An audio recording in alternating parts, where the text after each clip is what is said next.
right. So I was walking over here today. I live in Silver Spring, and I was working today from a coffee shop. So I own my own company, so I can work from wherever I want, which is lovely. The commute, the DC commute, gone a year and a half ago. My life is so much better. And I went to my pocket, and I realized I have something that I never have in my pocket, very rarely. It's a $20 United States currency, $20 bill. Thank you, sir. I never carry cash. I almost always pay by credit card these days, or perhaps by my phone. This is very rare for me, and it's so rare that I wanted to get rid of it. So what I want to do today with all of you, and I apologize to all of you on the live stream, you unfortunately won't be able to win my $20 today. Next time, come to DC. You'll spend far less getting here than you will have won, perhaps. Doubt it. I'm going to auction off this $20 bill. So let me just pick someone random. Monica, you're eating, so I'm going to bother you. Really? Does that look real to you? Just tell everyone here whether it looks like real currency. I'm not faking anything here, right? It's real? Okay, real $20. We have confirmation from Monica. If I'm lying, blame her. Okay, we're going to auction this off, and there's only 3 rules to the auction, just 3. The first one is that, like most auctions, the person who ends up with the highest bid will win my $20. Pretty typical, right? No complaints? Yeah? Okay. Second rule for my auction is that it's public. You can't do any sort of private bidding. When you bid, it must be public. You have to stand up. You have to tell me this is my bid. And we're going to do it in $1 increments. So I'll start with $1, and we'll go up from there. Complaints? Everyone seems happy? Going to win $20 today? There seems to be a trick to it. The third rule is that the person who finishes in second, the person with the second highest bid at the end of the auction, will not win my $20, but will have to give me their cash. Okay, good. I'm glad there's no questions. Let's get started. $1 bid. So who would like to bid $1 on my $20 bill? $19 in pure profit. Who would like to bid $1? Okay, we have the gentleman in the back. Please stand and say your name. Andre, right. Okay, sorry. We knew that from before. So if you are either in first or second place, please stay standing. Okay? $2 for my $20 bill. Excellent. Your name? Diana. Diana. Diana, please stand. $3 for my $20 bill. Did I see a hand? Looked like you half raised one. Okay. And your name? Jeff. Jeff. Okay, so you're now in first with $3. And Andre, you can please sit because you're now in third. $4 for my $20 bill. Who would like to bid $4? $16 in pure profit, my friends. Yes, Andre, please come back. I have a wonderful participant in the back there. I love you already. $4. Who would like to bid $5 on my $20 bill? Yes, sir. Your name? Sanjay. Sanjay? Yes. Wonderful. Sanjay, thank you. And you're sitting. You knew the rules already. This is wonderful. $6 for my $20 US bill. Jeff. Yeah, only first and second. $6 for my $20 US bill. Excellent. Brian, I know you already. Please stand, which you are doing already. $7 for my $20 bill. And your name? Yeah. Yeah? Yes. Wonderful. Thank you. $8 for my $20 bill. Andre, I love you. Please stand again. I'm sitting. All right, Brian's sitting. $9 for my $20 bill. Yeah, sure.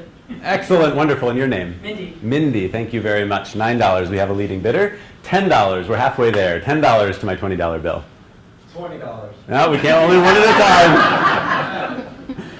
$10. $10 for my $20 bill. $10 in pure profit. $10. $10, thank you. And your name? Steven. Stephen? Yes. Thank you, Stephen. $11 for my $20 bill. Okay, yes, and your name? Wendy. Wendy. Wonderful. $11 from Wendy. $12 for my $20 bill. Yeah. $12. Andre, I know I can count on you. No?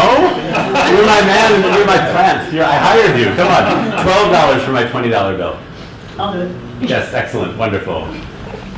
Your name one more time. Mindy. Okay, $12. $13 for my $20 bill. $13. $7 in profit. $13. Excellent. Wonderful. Mark. Thank you, Mark. That was 13, right? We're up to 13? $14 for my $20 bill. Who wants to bid 14? $14? Somebody has to have no cash on it, right? $14. Somebody must want $6 in profit for coming out tonight to this wonderful event. Thank you, sir. Wonderful. And you are, yeah, okay. We are up to, what was your bid, 14? Okay, $15 for my $20 bill. $15. Who would like to bid 15? Wonderful, thank you. $16. $16 for my $20 bill. $16. All right, yeah, you're coming. Yeah, okay, I know. Come on. There we go. $16. Cliff, wonderful. Thank you, Cliff. $17 for my $20 bill. 17. Excellent. All right. Wonderful. 17. $18. Oh, boy. $18 for my $20 bill. 18 says the word is. $18. Sorry, Was that a, you want to stand? Was that a, I want to stand? No. Oh, I'm Sanjay. I'm counting on you here, my friend. Come on, somebody must want to bid this amount. Wait. How many of these? What if you don't have cash? We'll talk. Well, you can bid anyway. We'll talk. We'll figure it out. Credit. Okay, wonderful. Sanjay, you're at 18? Yes. Okay, 18. $19 for my $20 bill.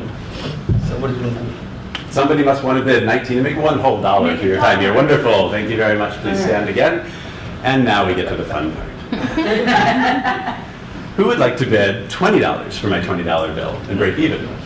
Now I'm guessing that anyone who's sitting right now is going to say, not really worth my time, but I have two wonderful gentlemen here. We have Sanjay and we have Jan.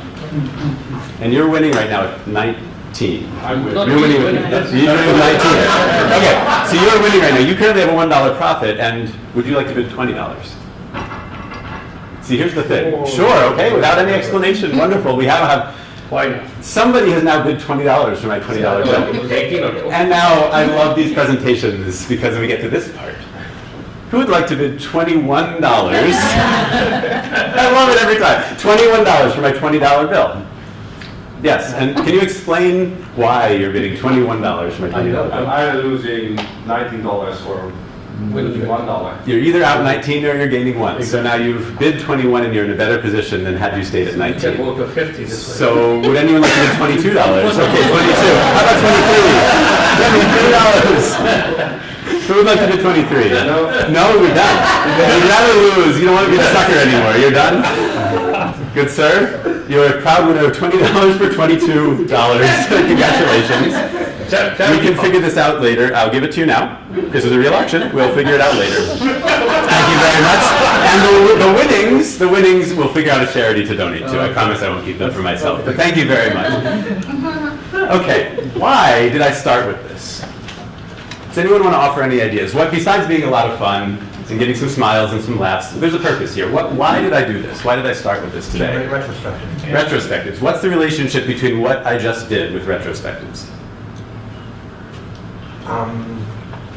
You're coming up with reasons why they bid it, the amount they bid it. Okay, so then we've done this bidding process, and we ended up at a place that I'm very happy with, but perhaps some of you may not be so happy with. And so retrospectives are perhaps a useful tool in this situation. So let's actually do this now. Let's run a retrospective. And again, for those on the live stream, I apologize. You probably can't participate in this, which speaks to why remote retrospectives are so difficult. There are sometimes people who can participate and sometimes people who cannot participate at the same level. We'll get into that later. So give us 5 minutes if you're on the live stream, and we'll come right back to the presentation. But for those in person here in DC, we're going to go through a real retrospective. What I'd like to do is split everyone up into groups of 7 to 10, roughly, just based on what would you do differently. And we're going to take the next 5 minutes, 4 to 5 minutes to go over this. I'll time box it, and then we're going to share with the group our findings. Break. Back to your seats, stop talking, time box is over, retrospective is done. How's the live stream? Should I care about it? Or? For now, don't. Okay, so, wow. We stuck to a 5-minute time box. When does that actually happen, right? This is a step in the right direction, which is lovely. And what we're going to do is go around the room, and each team will get, maybe 30, 45 seconds, just to go over some of the things that they'd like to do again. Were they to run this exercise again? and things that they would perhaps not do a second time. So we'll start with the team over here, and some spokesmen, please stand and just share your findings with the group. You got this. Well, we were talking about the length of the time that it was going on a little bit long. We talked about the value proposition, that if we use $10 bill, that might not be as enticing, the profit margin wouldn't be as great. And we talked about the not having as much time for Q&A and also not understanding the rules right off the bat. Like, are you losing all the cash on you or just your bid and the opportunity to have more questions answered? Anything else? Can everyone hear over there, by the way? You're good? Okay. So not understanding the rules, that is atypical to your jobs? No? Smiles, okay, wonderful. So that seems like that's something that's pretty standard for most of us, not understanding up front.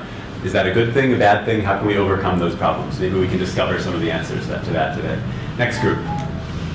Spokesman, please. So Speak to your... we ended up focusing most of our time on what to fix, not what we thought was good. So I apologize for that. So we weren't sure what the goal was. So if the goal was for you to maximize profit, then we thought if the second and third person had to give you all of their money, then you could maximize your profit. Or if the goal was to make it more fun for the rest of us, we thought you should do the auctioneer calls and run it like an auction, and maybe you'd get more participation from people. Okay, great, wonderful. Anything else from the rest of the team, or that sums it up nicely? We thought maybe increasing the money auction, like from $20 to like $100. Maybe incrementing it by $5 instead of $1. No jumping off the table. No, no, figure out, right? Yeah. Okay. Okay, so maximizing the reward is an interesting way of looking at the exercise. Great. Okay. Who's going to go here? You both won the auction and you're the spokesman. You're just doing everything here for me. That's why I was wondering something else. But anyway, we agree with that. We pretty much came with the same conclusion. Two things. We didn't understand the purpose, what we are trying to get to, or what are the purpose of this auction.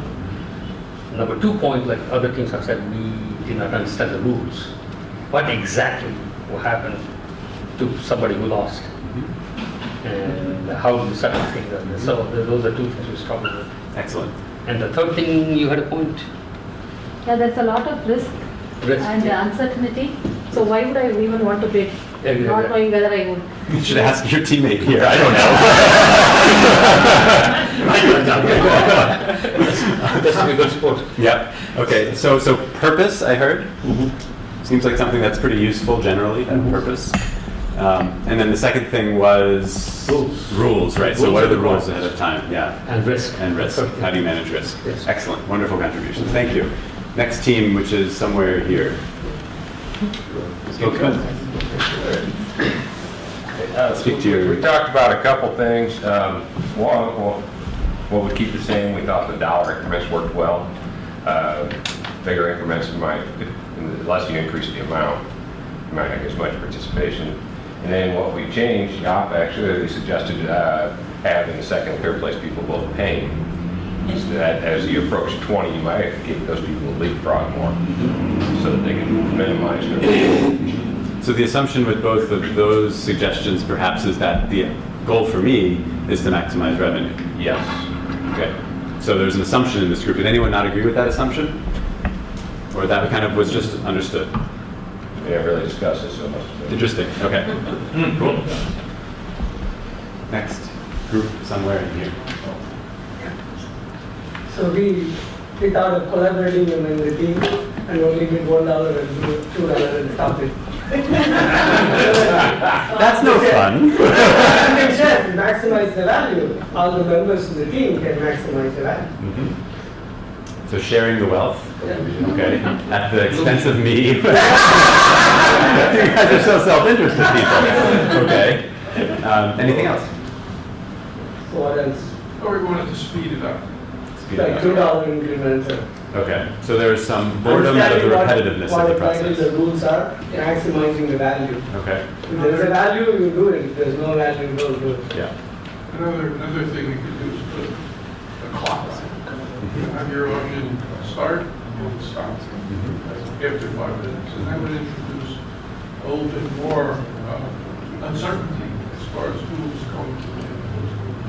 and maybe a bit of pressure at the end for the person in second to outbid because the time is coming up. Interesting.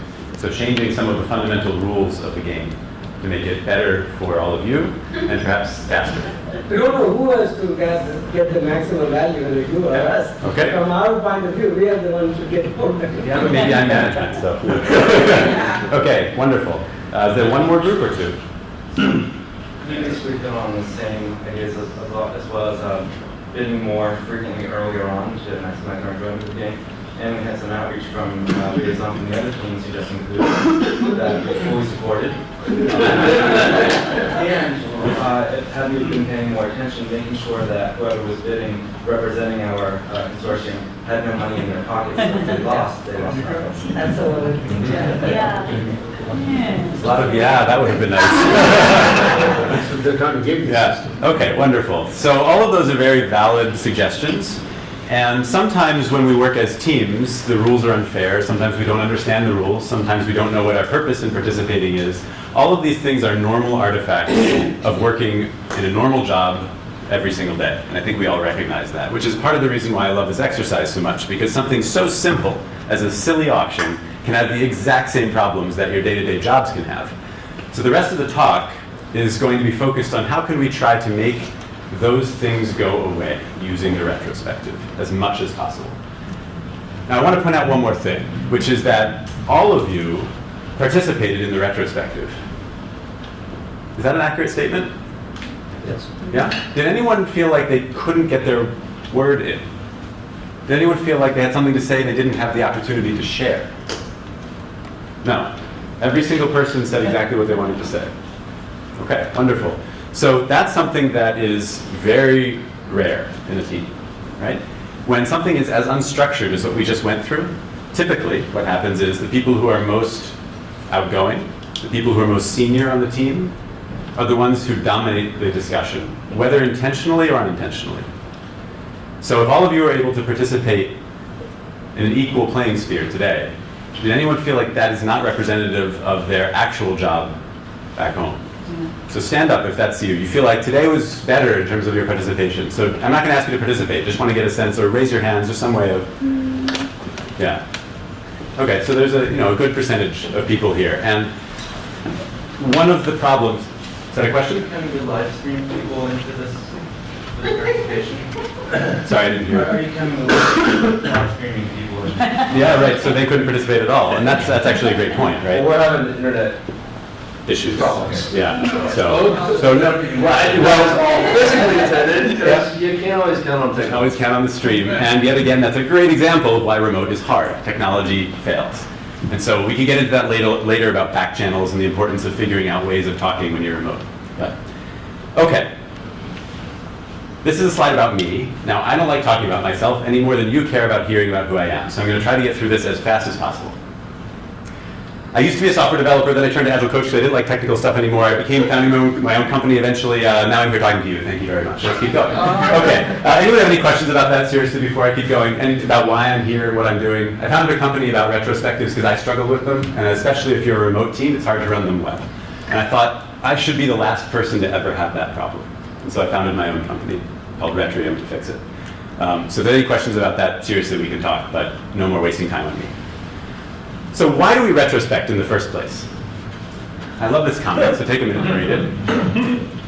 They say the definition of insanity is doing the same thing over and over and expecting different results. The guy on the right says, you've been quoting that cliche for years. Has it convinced anyone to change their mind yet? So why do we retrospect if there's no way that you can change people's mind? Anyone have any ideas? Or are there ways of changing people's mind? Can change. I don't understand your question. I have conducted retrospectives. The team says, hey, we need to change this in order to make things more smoother. And we turn around and implement. Wonderful. Good for you. That's something that happens in the best case. And for a lot of teams, that does happen. For many more teams, they find retrospectives to be an exercise in futility. You run them, you come up with a lot of things you're complaining about, and then you go back home for the weekend maybe, and you come back on Monday and you forget all about it. If you have the ability to do that, that is excellent. And you should also share your ideas with the group here later, and maybe after the talk is done, because that's fantastic. But for a lot of us, I think that's not our experience. And this comic speaks to us. That's why we're laughing. Before I get into the 7 secrets of retrospectives, I want to go over the basics, because the 7 secrets in many ways are icing on the cake. And if you don't have the cake, then the icing isn't very useful. How many people here have read the book by Diana Larson and Esther Derby about Agile retrospectives? Please raise your hand. Okay, so a few of you, which is pretty typical for the talks that I give. The thing is, I'm going to go through this slide, and then the rest of it is not from that book, so please bear with me for just a minute. But I want to make sure everyone's on the same page about the basics here. On the left of this slide is Agile. I'm not going to go through it. I'm going to run on the assumption you have a sense of what Agile is. We deliver quick product increments. On the right is the retrospective. So there's 5 phases, according to Diana and Esther, to a good retrospective. The first is setting the stage. The second is gathering data. The third is generating insights. The fourth is deciding what to do. And the fifth is closing the retrospective. So I'm going to go through each one with a little bit of detail so that we understand what it is, and then I'll move on to the 7 secrets. Setting the stage. Everyone comes into the retrospectives. We take a few minutes to make sure that people feel like they have the ability to participate. So one way of doing that is to ask people, in one word, to describe how you feel about the previous iteration, the previous sprint. Just one word. So you might hear as a facilitator, excited, because we got some nice feature out. Or you might hear frustrated, because there's some impediment we couldn't overcome. You might hear angry. You might hear a lot of different emotions. And as a facilitator and as a participant in the retrospective, if you get a sense that the majority of people are feeling a certain way, it sets the stage for the remaining 30 minutes, hour, however long you give into the retrospective. Now, the first time I heard about this years ago, I thought that's silly, right? We're engineers, we're kind of more data-driven, talking about setting the stage in one word, what's the point? And the thing is that you may find that that's the case, but you may also find the opposite is true. And unless you try it, you won't know. So try going around the room and setting the stage and see what outcome you get. Now that's just one exercise that you can run for setting the stage. There's plenty more. I'm not going to go through them today. If you want to read more, you can read about it in their book. The next stage of a good retrospective is gathering data. So gathering data is all about figuring out what actually happened during the past 2 weeks or in the past iteration. You'd be surprised at how many times people don't even agree on that, on the facts. And if we have garbage in, then garbage is certainly coming out of the retrospective. I have trouble remembering what I ate for dinner last night, let alone what happened 2 weeks ago, right? So how do you gather data to make sure that we're all on the same page in terms of the facts of the iteration? There's a couple ways of doing it. One way is something called timeline. Put up a board on your wall and ask people, on the x-axis have the dates of the iteration, and ask people just to put stickies up, indicating on this date, or roughly on this date, this happened, right? We checked in some new code to the repository, we talked to a key stakeholder on this date, the requirements changed on this date, put it up on the timeline. You'd think there'd be agreement when you did that, but you'd be amazed at how many times people argue over what actually happened. So it's important to go through that exercise to make sure that we have a common understanding of the facts before we generate insights. How can we talk about what to do if we don't agree on what happened? Any questions about that? Yeah. What kind of data are you looking for? So it can be anything. Data in terms of what actually happened during the retrospective, the important things that you want to make sure the team agrees on. Sometimes maybe you had that rare opportunity to talk to the VP of such and such that you rarely get FaceTime with. That's an important event. Put it up on the wall. Other times you may have released in the middle of the sprint some code because you're on a continuous delivery basis. And that was an exceptional thing for you guys. So put it up on the wall. Anything that you feel is important for the discussion that's to come. Any other questions about that? Okay. The third stage of a good retrospective is generating insights. So how do you generate insights now that we've agreed on what the data is, what actually happened? There's a great exercise that some of you might have heard of called 5 Whys. Heard of 5 Whys? Yeah? Some people? So let me just give you an example of 5 Whys. So suppose, forgetting about Agile, forgetting about software for a minute, I might get some boos here, but I'm a big Baltimore Orioles fan. I grew up near Baltimore, okay? So I'm not a Nats fan, yeah, there's just one boo. All right, last year they didn't make the playoffs. Now, on the surface, if we were trying to generate insights as to why that happened, You might ask, well, why didn't they make the playoffs? And the obvious surface level answer is they didn't win enough ball games. If you stop there and you try to figure out what you're going to do to fix that problem, good luck, right? It's going to be really hard to figure it out. So you might ask a second time then, why? Why didn't we get enough wins last year? And you might discover then that there's some agreement that our starting pitching wasn't very good. Okay, now we've kind of narrowed the problem space, right? So we ask again, why? Why wasn't our starting pitching very good? Because it could be that the talent isn't very good, or it could be there were injuries, or it could be any number of reasons. So you ask again why, and people might say, well, later on in the year, the arms got tired, and so our pitching got worse over the course of the year. So our performance went down over time. So you ask, well, why? And you do this 5 times, and eventually you get to the point where you reach the core of the issue. And maybe in this case, it's in the off-season, our strength and conditioning coach didn't emphasize lifting weights for pitchers enough. Now you have something specific that you can take to the next phase, which is deciding what to do, right? Now you have, okay, we need to hire a new strength and conditioning coach. That might be what you come up with in deciding what to do. But if you don't ask why, 5 to me is an arbitrary number. Ask it until you need to stop. But ask why a number of times, you'll reach the root of the issue. Don't stop at the surface. And again, there are many other ways of generating insights. That's just one. Okay, so now we're on deciding what to do. So we've identified the root of the issue. So now we want to figure out what are the next steps. How are we going to solve this problem? So there's a number of ways of doing this. The typical way is you create an action plan or an action item. Many of you probably have heard of SMART objectives. I hate that acronym because I can never remember for the life of me what it stands for, but probably most of you do. There's other ways like who, what, when, where, and why, and how you can write your action items, but write them down in a way that makes sense for you as a team so that it's not some pie-in-the-sky lofty goal. There's something tangible to it. We're going to get into more of that later.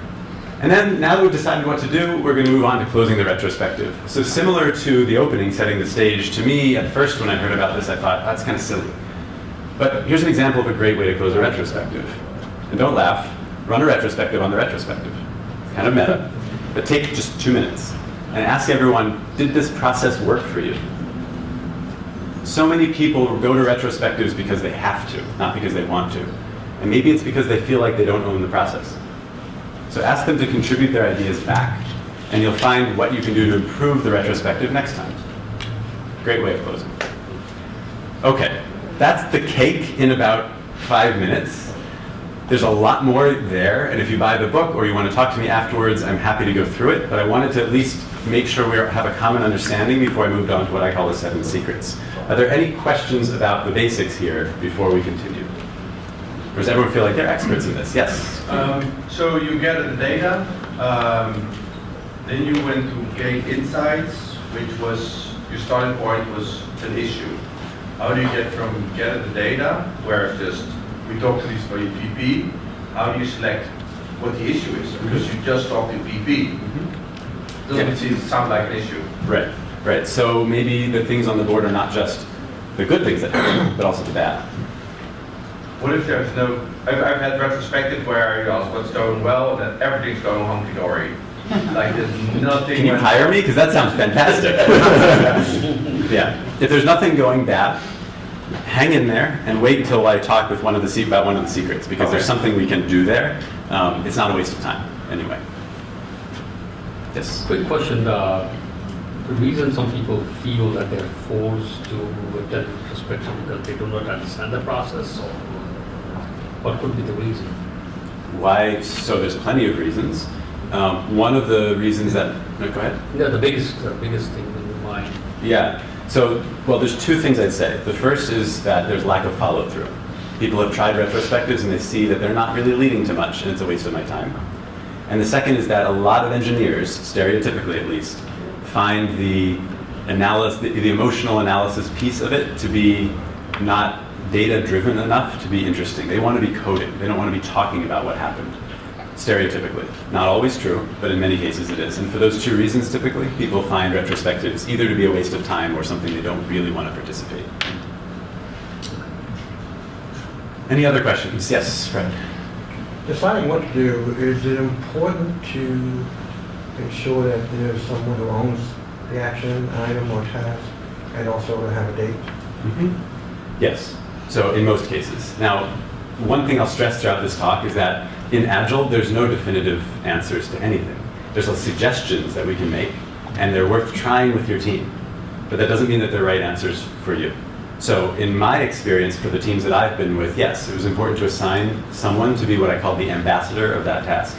Not necessarily their responsibility to fix the problem, but it was their responsibility to shepherd it through the process so that it would be fixed. And then a date, of course, is useful. Some things are done in a day, other things take 2 months, and we should be cognizant of that fact. Not everything can be fixed so quickly. It depends on your team, it depends on your setup. Anything else before I keep going? No. All right, excellent. Let's jump right in then to the secrets. Secret number 1, problems can become opportunities when the right people come together. So this is a picture of a typical hockey team. They're celebrating something, they're talking about something. Generally, they know what they're doing. They feel like they can fix anything. But in reality, they also need a coach, and so do we in our jobs. So there's an exercise that is useful that you might find helpful in your teams called Circles and Soup that helps you figure out who you need in your process. So in the middle of this diagram is zone of control. In the center, one level out from there is zone of influence, and then we get to the soup. Let me go through each one. So we're coming up with things that we want to try to fix. And how many people have ever had a situation where they say, well, we would love to be able to purchase this software, but because it would help us fix our continuous delivery or continuous integration process, but man, it's cloud-based. And I work for some federal agency, or I work for a company where I can't do that. And then you run the next retrospective and people say, oh, you know what I'd like to do? I'd like to purchase that same piece of software, but I can't do it. I can't, this policy doesn't let me fix it. These are things that are important to raise in a retrospective, but if you hang this poster around your room and you put that thing in the out of our control, the soup portion, then the team can recognize that this is an issue, but also understand that there's really not much we can do. We're not going to change policy. Then you move one level down, zone of influence. These are things that perhaps we can change, but we can't completely control when they're fixed. So one example of that, perhaps, is seating arrangements. If you work in a big company, and I've been there before, there are a lot of politics around where people sit. And sometimes you know that it would be helpful if we move people around because, well, I work great with that person, or it would be nice to have a team room, and we don't have a team room. Well, you might be able to influence that at your company, it's possible, but you certainly can't control it if you're in a big organization. There's probably someone who's tasked with doing that. So figure that out and put it up on that middle circle. Figure out who it is you need to influence, and the person who, again, as I call the ambassador, is going to shepherd that through the process. So that you know if you can't fix it, well, we tried, and we should keep working on it, but we shouldn't be frustrated with ourselves. We know it's something we can influence, not something we can control. Then you have the middle part of the circle. These are the things that are entirely, 100% up to us to fix. So what's an example of that? Maybe we're accepting too many stories into our sprint backlog. And that should be, in a good Agile team, up to us as a team. So if we're doing that, we need to cut down on the number of stories that we're including so that we don't feel as stressed leading up to the end of the sprint. That should be under our control. So we hang that up there, and we know that we can fix it. And if you don't fix it by the end of the sprint, then you know you've done something wrong, because that is entirely under your control. So don't fall for the retrospective mistake of assuming that everything you identify that's a pain point is something that you can fix right away, because that will lead to a negative feedback loop on the retrospective. People will lose faith that this actually can do something, this process can change something. Questions about circles and soup before we keep going? Is this something that you would use as kind of the activity of the retrospective, or as part of the gathering or generating insights part of the retrospective? Yeah, so I would introduce it in the deciding what to do phase, and then hang it in your team book or somewhere visible for your team afterwards. It should be an artifact coming from the retrospective. Okay. It shouldn't just vanish at the end. But it's about how you will change things going forward. So it's in the deciding what to do phase of the retro. Yes? Would you literally show these circles and then ask them, hey, where does it fall? Let them decide. Do you like circles?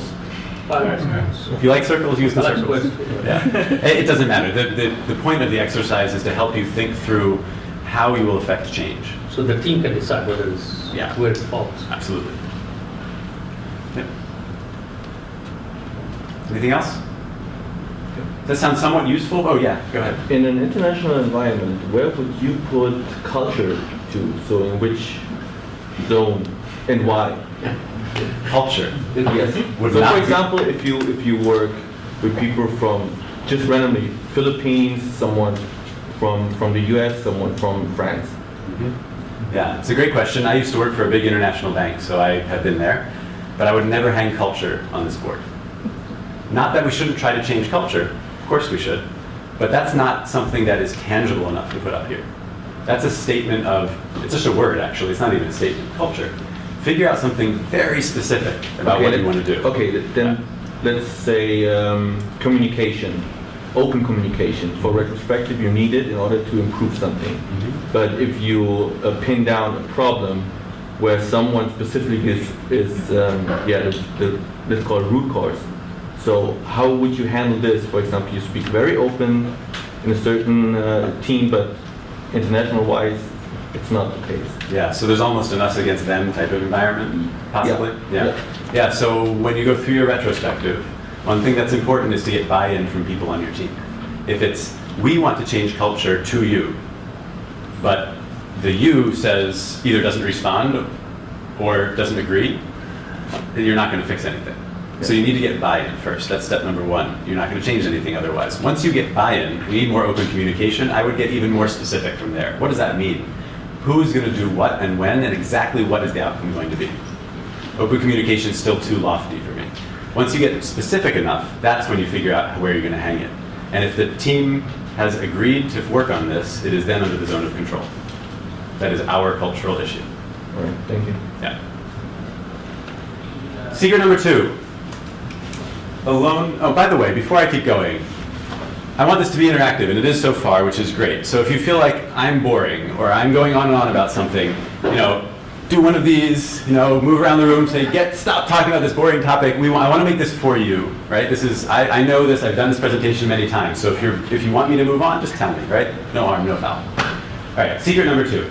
Alone we can do so little, together we can do so much, by Helen Keller.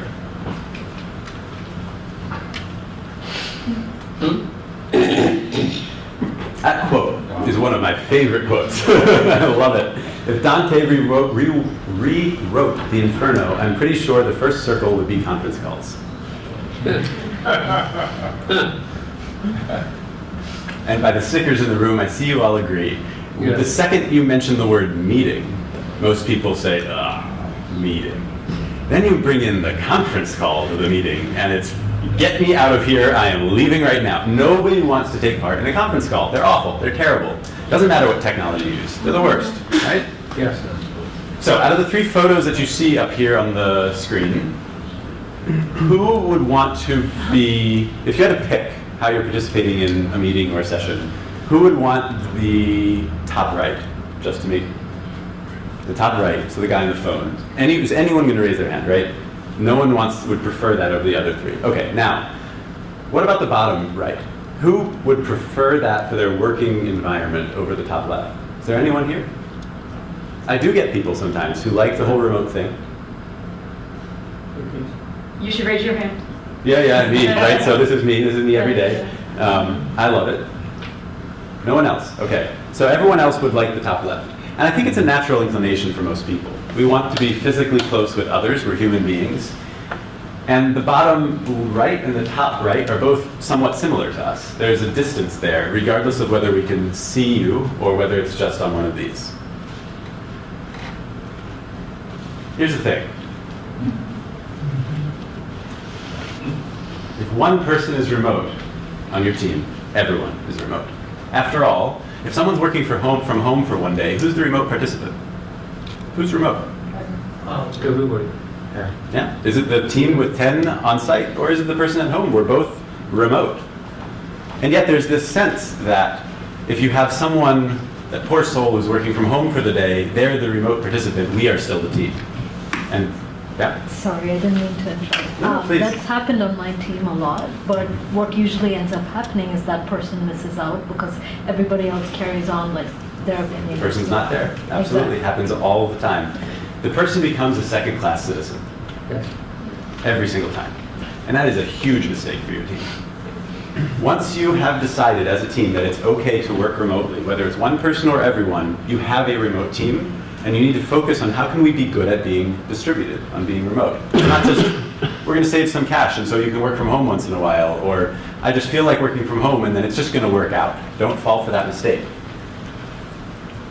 If this was a talk about distributed teams, which I could give that talk, I'd go into a lot of detail there, but specifically with retrospectives, there are a lot of different ways of running distributed retrospectives. Obviously my tool is one of them, Retrium, but there's plenty of other ways out there. You can even use a Trello board or a Google Doc.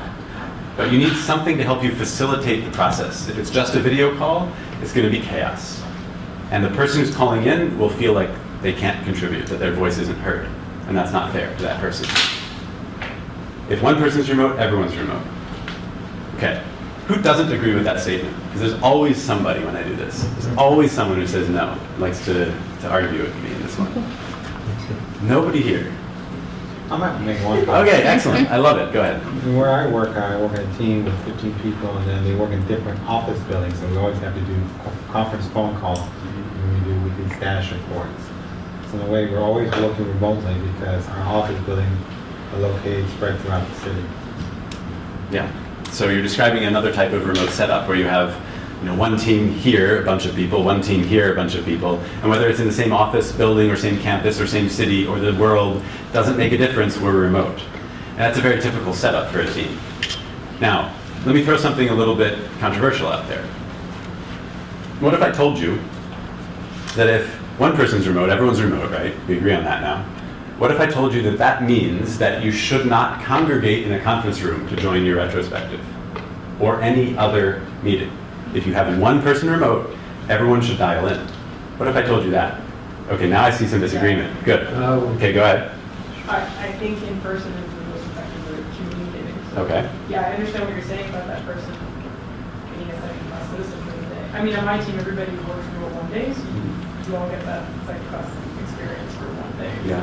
Okay. But you're hindering that ability and that effectiveness of whenever you're looking for it. Okay, good. So we have someone who disagrees here. Anyone else? Okay, we have a couple of people. Go ahead. But I think to your point, what I've seen happen a lot, when most of the team gathers in a room, we've got one or two people that are not in the room. There are sidebar conversations happening in the room that the people that aren't in the room have absolutely zero chance of participating in. So if you were to put everybody to dial in, then you avoid the sidebar conversation. So what happens is that board during the day, or perhaps at the daily stand-up in the morning, if that's where your board is located, allow people to do dot voting, where you have those, those little stickies that you can place. And if you agree with something that's up on the board, with one of the issues, if it resonates with you, take one of those stickies, and put that little circular dot vote right up on that issue. And then as the Scrum Master, or as the facilitator, or frankly anyone on the team, if you see that a lot of votes, a lot of dots are collected on one issue, here's my question for you. Why wait until the end of the sprint to retrospect on it? If you've identified an important issue for your team, why wait? Why not fix it now? The continuous retrospective says, and the Scrum guys, the Scrum gods are going to forever ban me for saying this, it doesn't have to be at the end of the retrospective. There's no rule that says, well, there is a rule, but it's not right. It doesn't have to be at the end of at the end of the sprint. If you found a big problem and it's a week away before your retrospective, why wait? Fix it now. So what you do is you call a retrospective and you say, I just want to chat about this. 15 minutes is all we need, we hope. You're going to time box it. Let's talk about this particular thing, because everybody's already said we agree that this is an issue, right? That's the continuous retrospective. It's a way of democratizing both what and when we are talking, what and when we're retrospecting about. Isn't that really just part of the sprint? Shouldn't you be doing that anyway as a part of the The sprint? daily Scrum. Yeah. Sure. So there's 3 questions, right, in the daily Scrum, and the third one is, Roadblock. yeah, so what are the roadblocks? Absolutely. Absolutely, so that is part of it. However, the retrospective, the formality of the retrospective, the process of the retrospective allows you to arrive at deeper conclusions than that simple question can help you with. Usually with that third question, at least in my experience, what happens is someone says, I'm facing problem X. and someone says, oh, I can help you with that. And so the 3 questions are done, and the 2 people then go off and talk. Right. Trouble is, A, there's only 2 people then in that conversation, or however many there are. And B, there's no buy-in. Even if those people come up with a solution to that problem, it's only those people. So the formality of the retrospective, a whole team retrospective on an ongoing basis, on an as-needed basis, can help overcome some of those issues. We kind of do that. We call them design spikes. So we just, Awesome. there's a question. Great. And a lot of people who do Kanban as opposed to Scrum find this, part of the flow-based approach of Kanban, find this useful, or it fits more naturally than it does with Scrum. I had a question over here. I was going to say, so with the docs, is it important that people are able to be anonymous or some kind of notion, and then if you're remote, you have some of the tool that will allow you. Do you want to be the marketing person for my tool? I'm happy to hire you here. Absolutely. Yeah, so anonymity is critical, particularly if there are some fundamental issues on the team that need to be fixed. Once those issues are solved and the team trusts each other, anonymity becomes much less important. But for the beginning phases of our team, or for a team that's in trouble, anonymity is absolutely critical for an effective retrospective and effective conversation, for that matter. So the dot votes should be anonymous in that case. But what I like to tell teams that I'm working with is that I would like you to get to a point where you don't feel like you need that anymore. The goal should be we should trust each other. But many teams aren't quite there yet. Anything else about this? Okay, this is actually 2 tips in one. This one's, people look at it and say, oh, it's kind of silly, the personal retrospective. The thing is that, first of all, let me describe what it is. So December 31st comes around every year, and what do we do? January 1st, what do we do? Don't tell me everything you do, but you know what I'm getting at here. What do we do? Yeah, New Year's resolutions, right? Why do we do that only once a year? Because everyone says we do it once a year? I don't know. It never made much sense to me. Why not, on a regular and iterative basis, why shouldn't we inspect and adapt for ourselves? Because here's the sad truth.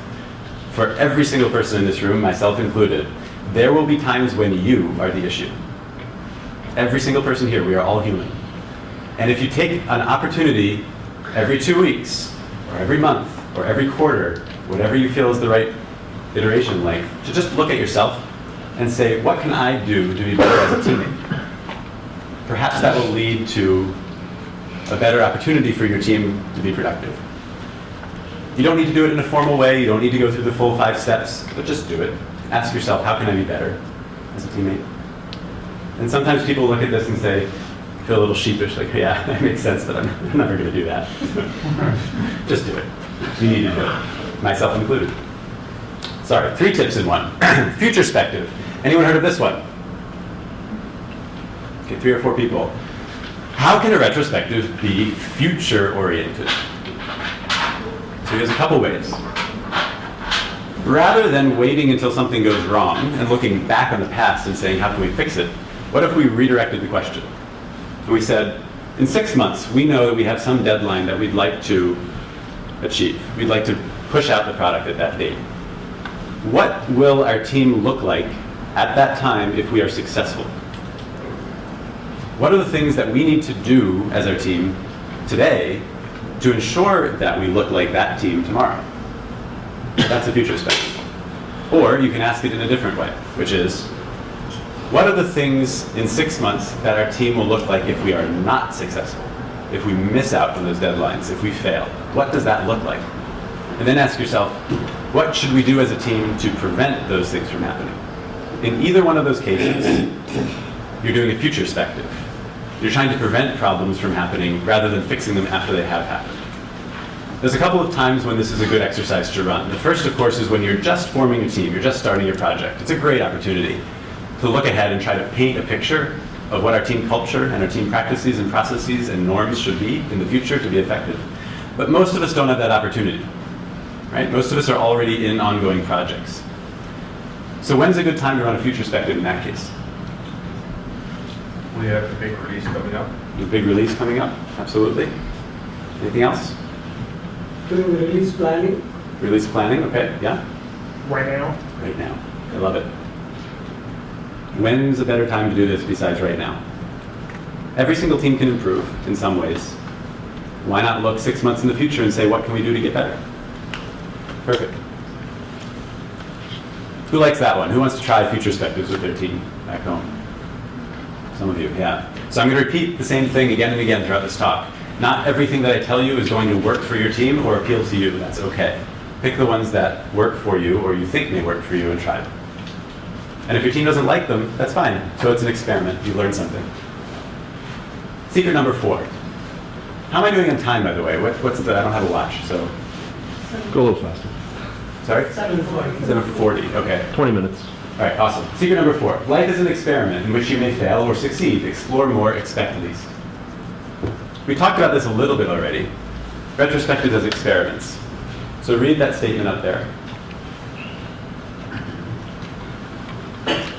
We hypothesize by implementing this change, we will solve this problem, which will have these benefits as measured by this measurement.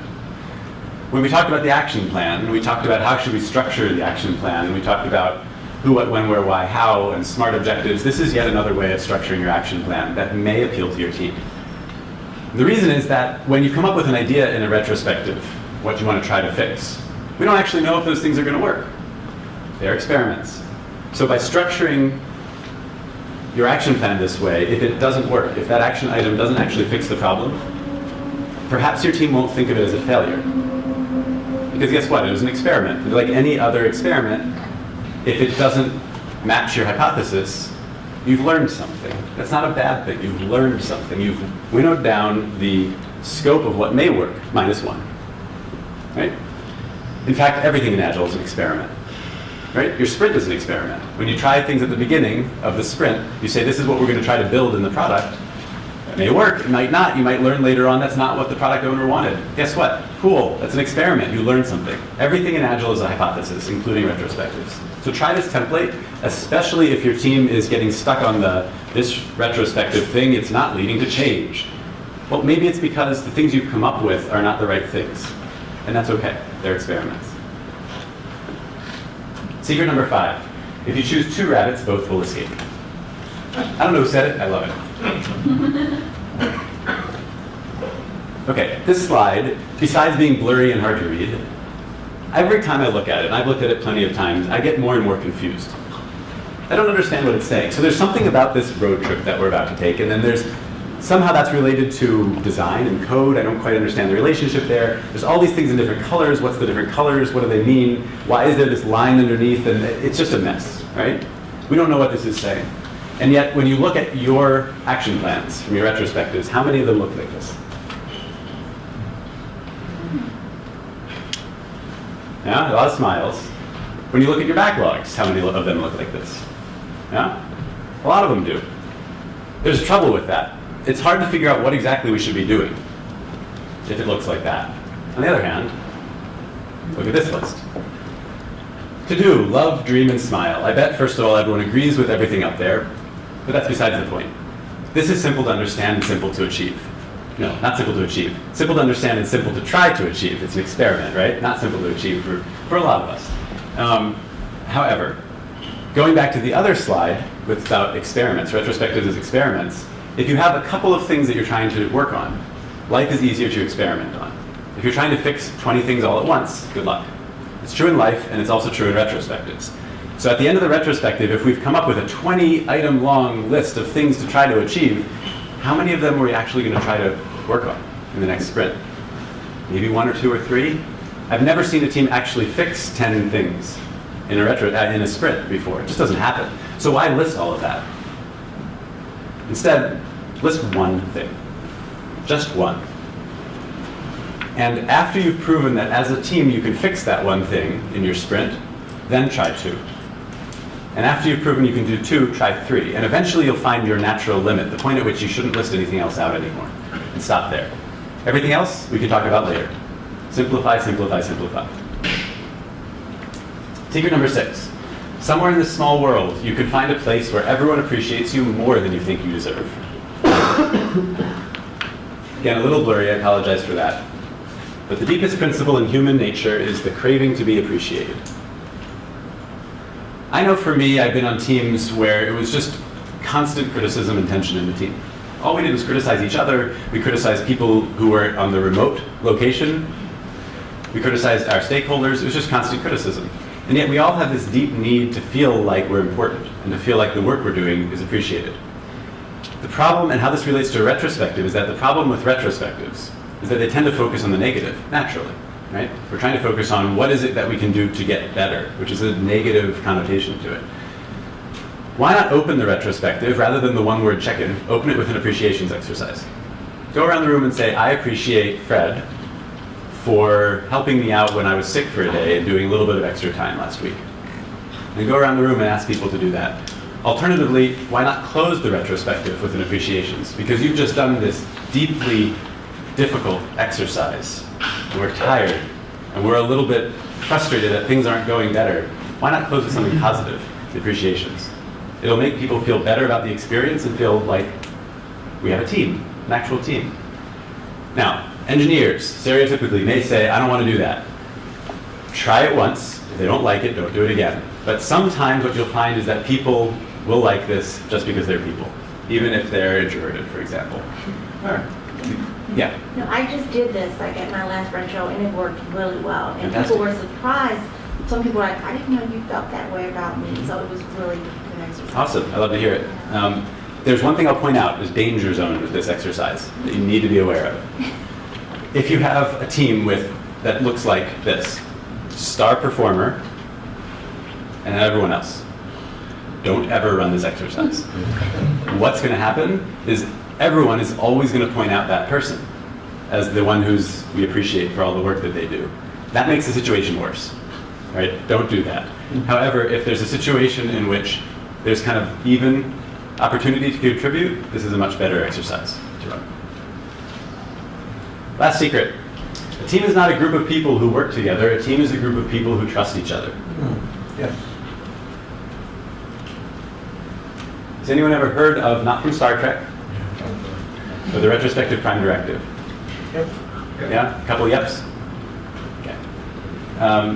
This was put together by a gentleman named Norm Kurth, who, sad story, he's kind of the father of retrospectives in many ways, well before Agile became a buzzword, way before. Got into a terrible car accident. I don't need to go into the details, but in any case, amazing guy. And he wrote this prime directive. Regardless of what we discover, we understand and truly believe that everyone did the best job they could, given what they knew at the time, their skills and abilities, the resources available, and the situation at hand. This is a tricky one for me. It's always been a tricky one for me, because in many teams that I've been a part of, this was just not true. And so telling people, this is the prime directive and we should all agree to this, it seemed obviously incorrect and almost laughable as a result. But guess what? The fact that we all felt that way helped us figure out something, which is that it was a problem.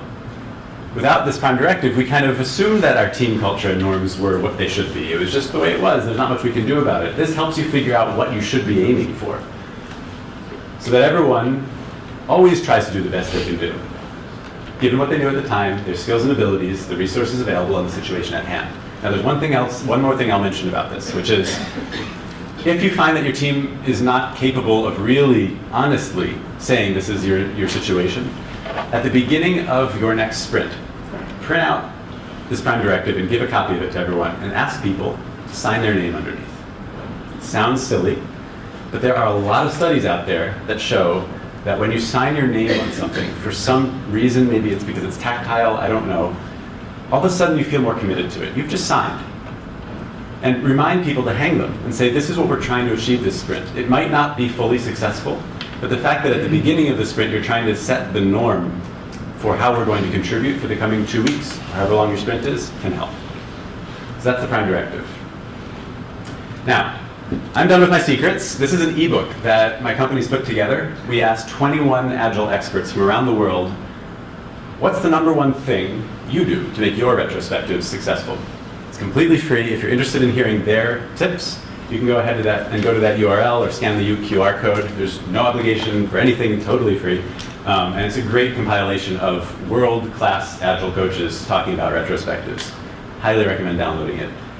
If you can't grab the URL or the QR code now, the slides will be distributed so you can get it from there. And I'll just wait until everyone's done snapping.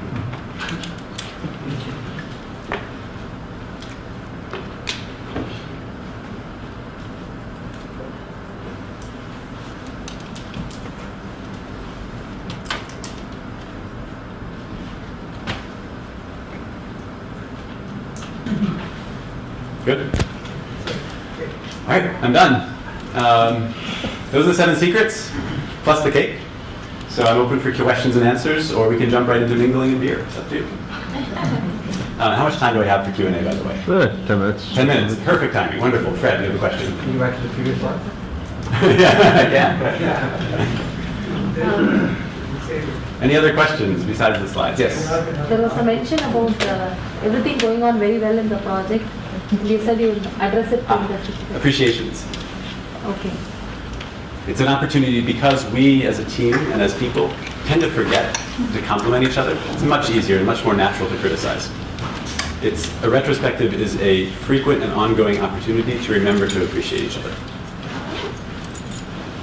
Have you ever broken up teams because retrospectives was so horrible and you realized after 4, 5, 6 very tense sprints that's enough work? So have I personally broken up teams? Or recommended So teams and yeah, reconstituting different teams? I have not. I've never gotten to that point myself personally. I also think that depending on the company you're working for, that may or may not be an option. Right? There are times when you know that's what you need to get done, but can we really do it? Unclear. And then for the type of company that's not in that situation, perhaps teams are naturally forming themselves, which is an ideal situation to be in.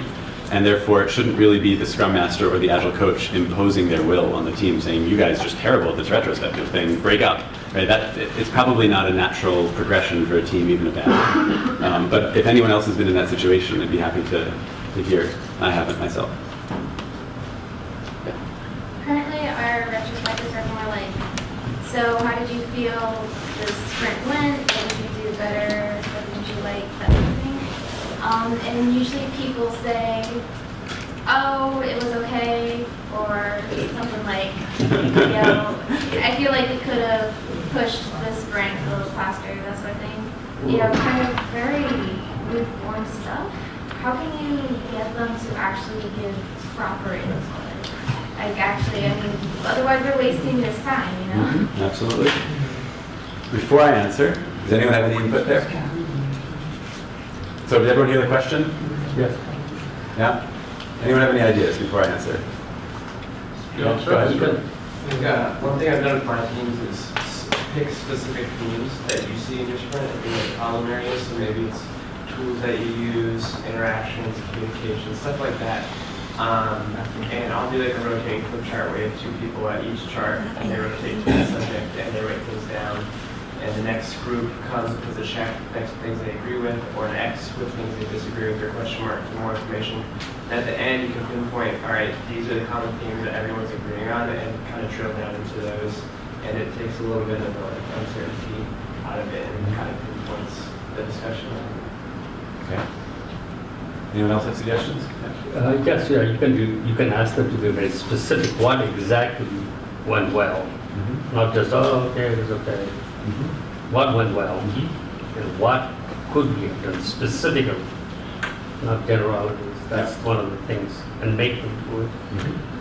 Have the exercise. Eventually they'll get it. Okay. So I'd say 2 things. First of all, and I've mentioned this before, so I'll start with it, is the 5 whys. They'll write something at a surface level down. Don't let them say then, okay, why was it that, I forget what the issues were that you mentioned, but why? And then ask again, why? That exercise can really help you dig down to a problem. I mentioned it before. So there's another thing that I recommend doing, which is the brainstorming phase of the retrospective, which is typically the gathering data phase. Don't wait for the retrospective to do it. Throughout the sprint, tell people to, when they have a problem that they're facing, and it tends to be more specific when it's occurring, put it up on the board right then, or write it down somewhere. Because that way when it comes time for the retrospective, they won't have to think back about what may or may not have happened. They'll already have a list. And that helps you be more specific. Did that answer your question? Anything else? You guys are going light on me today. Yeah. With the appreciations, do you think, as positive as it is to get an appreciation, maybe the negative feeling of someone who doesn't get one, it might be worse? Do you think that trade-off is worth it? So that gets back to what I was talking about with how your team is structured. If there's a star performer, Well, even if it's not, I mean, not like, unless you have somebody who's very politically correct in the room and realizes, oh, I'm the last one to give an appreciation and X has not yet gotten one, so I'll make something up. Yeah. It'll end up with, it might just be that person had a sprint that went okay, but didn't do anything super special, and somebody else did something that was great, and so they get 3 and somebody gets none. And I'm just, because this is the craving for getting it is so strong, which is why the positive effect is so great, is the potential negative effect maybe even worse than the positive effect. So a couple things about this. First is that as long as it's not always the same person who gets the appreciation, sprint in and sprint out, it shouldn't be a problem.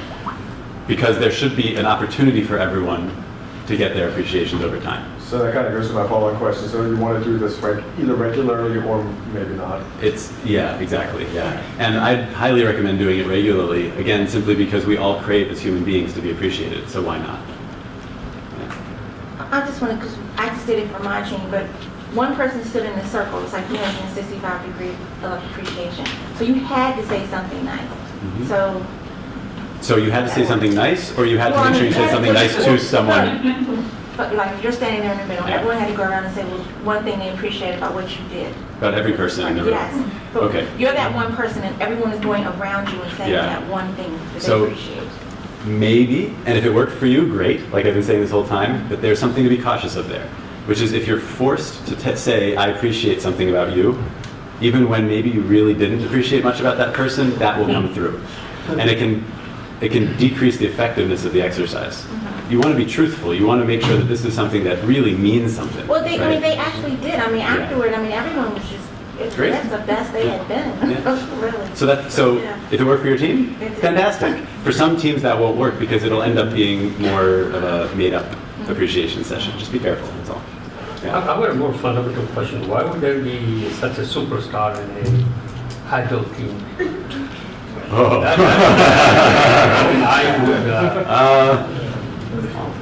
Yeah, it can happen. How and why? How can there be a superstar? Yes. When you have an incentive system that rewards that type of behavior. Well, you have bad managers then. But it can happen. Yes, it does happen. It does happen. With bad managers. That's possible. We have bad managers. You have to control over it then. That's not always the reason that happens. That's ridiculous. In superstars, people rise above the cream of the crop all the time. And there are some people who are just naturally brilliant at what their domain expertise is, their domain knowledge is. And if that's what they're doing every single week and it's really important for your team, they might just be naturally better. It shouldn't necessarily be that way, although I'd even argue not all the time that's true, but it can happen, absolutely, and I've seen it happen. Like a client requests a report. One person may be delivering every 10 to 15 minutes, may take another person a week to get all the requirements, understand, and how to successfully generate from A to Z. There's a statement, right? Yeah, okay, just making sure. I was trying to figure out if there's a question there. Okay, yeah, go ahead, and then I'll come to you. Yeah. So I've been in small groups that have done the appreciation thing before. When we first described it, I thought it was a way to build trust in a group. But after hearing these questions, it now seems like something where you have to have a base level of trust before you want to bring something like that in. How do you see these supporting each other? How do they feed each other? Building trust versus maintaining trust, perhaps? Well, and when you introduce something like the appreciations, should you have a certain level of trust within the group first, or is this a tool that you think can build it? Yeah. So trust is a very tricky issue, and one thing, whether it's the appreciations exercise or anything else, is not going to fix a lack of trust. I was looking for an idea. So unfortunately, I wish I could tell you it would, but how can you build trust? There are other things also in addition to appreciations, perhaps pair programming, perhaps a buddying system can work well. Making people feel like it's not me against the team, but that we, the 2 or 3 of us, are responsible for this portion, this sprint. All those things can help build trust and then also do appreciations. But in and of itself won't fix the problem. Yeah, I said I come to you. Yes. So you mentioned there's a few other companies that do retrospectives like you. There's a few other companies who... You said there's a few other companies that do this. Oh, the tooling question. Yeah, right, absolutely. So, So yes. what would be your value proposition? Right, so why do we exist? So, when most teams say they have remote participants... Maybe so why do you exist, but why should we choose you? Why should you choose me?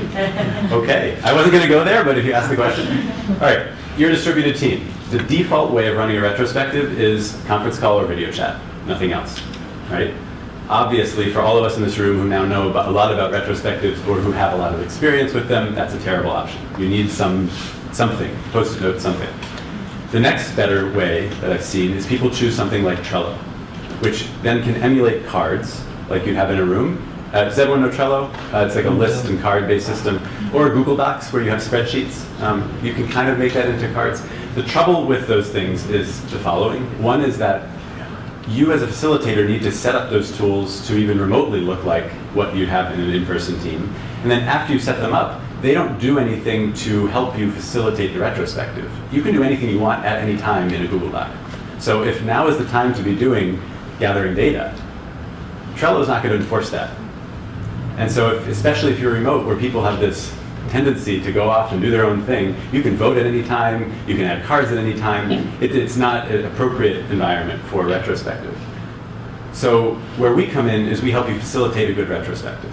You say, you want to do a start, stop, continue, or a mad, sad, glad? Great, one click, boom, it's set up. The first phase of that is brainstorming privately. You can't see what other people are typing, you can see that they are typing, but not what they're typing, so that you can think for yourself.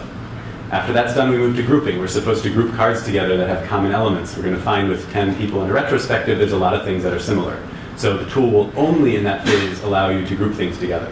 After that's done, we move on to dot voting, where people can express their preferences. So without going into too much detail, the purpose of the tool is to take the facilitation techniques that we all love to use and make them one click away in a facilitated way online.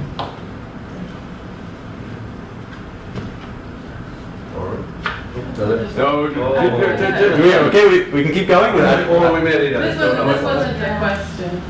I was just going to say that we're coordinating our meetup in June on trying to maximize the positive for remote agile teams and minimize the negative. So maybe there's a...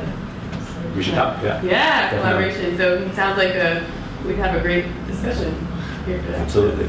Hopefully in June, we get a date. So you mentioned start, stop, continue, but you didn't bring it up in the presentation. Where do you see it fitting in? Where do you see fitting? Where do you see fitting? I'm done, apparently. Go ahead. You know my question. After discovery. Discovery, meaning after... Data gathering. After data gathering, okay. So different people, the reason I asked that is because not everyone agrees on the answer to this question. So to me, start, stop, continue is more of an action-oriented exercise that belongs later in the phase, because it's talking about now what should we do as opposed to what happened in the past. So it's after gathering data, like you said. But there are people who disagree with me, who say it's actually gathering data because we're talking about the things that we started to do, the things we stopped doing, and the things we continued to do previously. So it depends how you frame the question. To me, it's much better later in the flow, but it just depends. And there are so many techniques we could go through. We could have a 5-hour conversation with all the techniques and where they fit. So if you have questions about particular ones, I'm happy to help you out. One more, is that okay? Last one, all right, yes. So, I'm curious, how does these practices change based on team size, from a team to 3 versus 20 or so? And how can it affect teams that are kind of working together that are not? So cross-team retrospectives? Correct. Yeah. Okay, 2 separate questions. Yes, sorry. He said 1, and this guy has 2 separate. Cheater here. I didn't say that. He said 1. Okay, so the first question was, if you have different team sizes, how does that impact the process? Yeah. So as long as you're under some reasonable limit, and that reasonable limit can change depending on the personalities in the team, whether you're remote or not, and a lot of other factors, but we're not talking 100 people here, we're talking some reasonable team size, then the exercises here should work, regardless of how big or small you are. Now, if you're a tiny team, which might be beneath the reasonable level for team, you probably don't need something as formal as the 5-stage retro that I talked about. You probably can just talk. I say probably because it depends on the personalities in the team. So I hate that it depends answer, but it's very much an it depends answer in this case. If you're 100 people, so much, much bigger, for example, then one retrospective won't work for the whole team, obviously. You need to break it up into smaller teams. And then for each team, come up with the recommendations and then do a meta retrospective that will aggregate those things together. Appoint a representative from each team and aggregate them. 100 people will never be able to communicate together. The second question was cross-team retros, which actually is very similar to what I just said. So are you talking about teams that are working on the same project together, but happen to be working on separate teams, or totally independent of each other? Different functions, but collaborate. Collaborate in some way, shape, or form? Right. Yeah. So in that case, it's a great idea to try to figure out the commonalities between the problems in a retrospective and their solutions. Because what you'll find is that a lot of the things that come up in a retrospective are not product-oriented, they're process-oriented. And we all work under the same organization, so there's going to be a lot of things that we find that are similar from team to team, even if what we're working on tangibly is different. You want to figure out what those things are and roll them up, because management might be able to help you fix some of those things. So create an environment where that cross-pollination of problems and solutions becomes easy. We can talk more about how to do that offline. Brian, you're up. Brian, here's the That's it, we're done.